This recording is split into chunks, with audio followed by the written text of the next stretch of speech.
How to fix elements that overlap in Wix Studio. So in order to fix those elements, let's first review their settings. So let's click onto this element and let's click onto this Open Inspector option. Now for this one, you can head over and scroll down and you can see the layouts, overflow, and we have in here the position. So onto this particular element, the position type is sticky.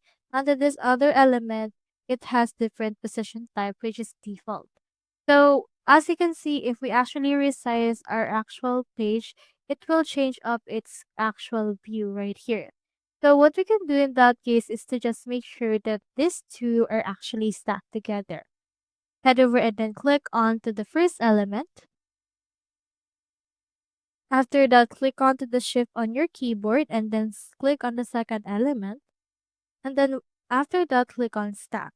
So whenever you resize, it will not affect those and it will adjust onto the actual resizing of your site.